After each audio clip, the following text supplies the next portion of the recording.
Namaste everyone, welcome to our part 3 final series on Are We in Economical Downturn? I hope you've been enlightened with my sharing, and let's take a brief on what we went through.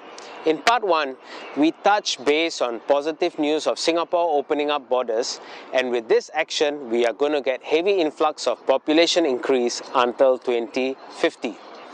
With this in mind, Singapore is still expanding their transportation system together with the deep slashes of COE prices supply so as to facilitate Singapore in keeping their land supply for better profitable use. If you are wondering, what did you miss? Do feel free to see the part 1 so that you can understand the flow in this topic. Then you're going to get more insights on are we on this downturn. In part 2, I spoke on equity in relation to property prices in Singapore, and I've also given you helpful insights correlation of inflation to property prices index together for more than 20 over-cooling measures in the last 12 years. In this last part of the topic will be the most childlike story, of which I'll point out to you why our rental and resale price of the property market will be high. Let's talk about the chicken and the egg. Which one came out first, the chicken or the egg? Don't worry, I'm not here to debate on this, but ironically, the first price increase was the eggs. At Sheng Siong, the price of the 30 eggs rose from $4.65 in February 2021 to $6.15 in some months of this year. Singapore core inflation rose to 2.4% in January from a year ago, the highest increase in more than 9 years.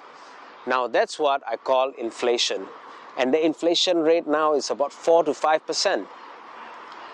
And with this inflation and all of the prices, especially the prices of the eggs for example, are not stagnant, and to date we are looking at $7 for the price of 30 eggs.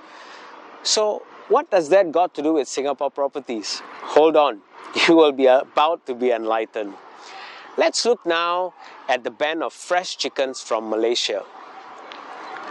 The Singapore Straits Times have said that chicken sellers predicted the cost of the chilled chicken could rise by 30%, sending all chicken dishes prices soaring. Stalls would actually have to close down if they are only selling chicken-based products or fresh chickens are needed. If they can substitute to frozen chicken, then it's fine. Else, it's doom days for them. Now hear me out in what's going to happen in about the chicken and the egg story. Let me tabulate this in point order for you. First, when COVID-19 lockdown was implemented, all across the globe had to shut down for months, where there was no travel in any borders and thousands of planes were left grounded. Next, because of this lockdown, workers will still have to be retrenched as they have not enough of spending power. Restaurants, nightlife, all have to be shut down too, and all tourist attractions have to be halted. Chicken farmers were all forced to scale down drastically to meet the fallen demand of the chickens, as much as the prices of the chickens also plunged. And this is visible practically in relation to the Singapore properties. Now, after 2 years, when the borders start to open, workers were asked to come back.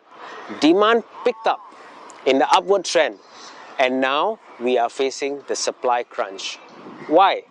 It's because there was a halt in production or even a ban of the fresh chickens to Singapore that has caused the supply to be artificially controlled, and once when the ban was lifted or the borders were open, the supply can't come back in time in tangent to the demand, and as such the prices keep on increasing.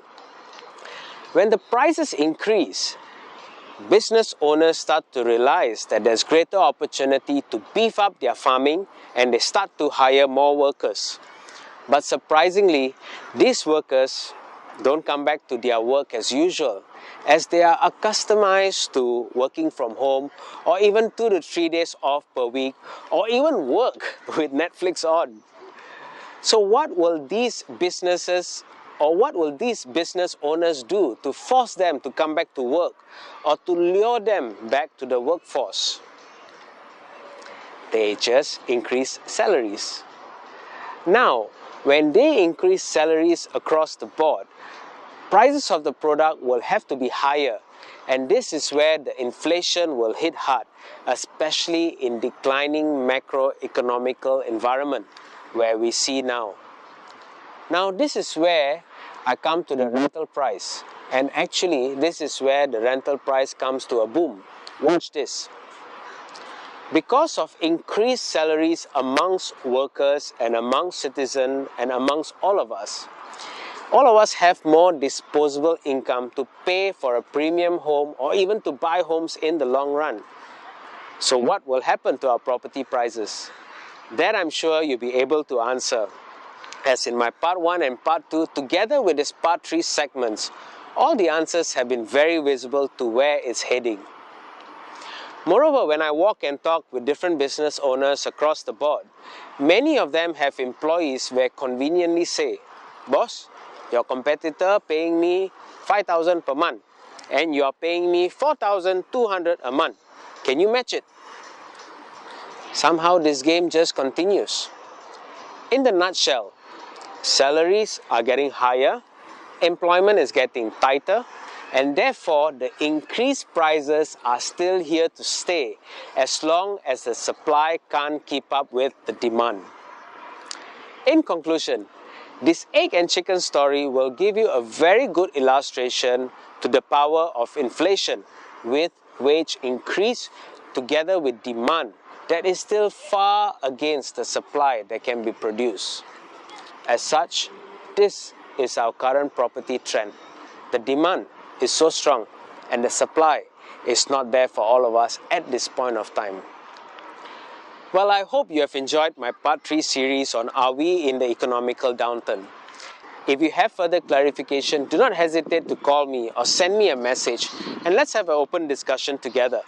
Not only that I can show you reports and articles, I've also given you numbers and my data, which is readily in my fingertips for you. With that, I thank you.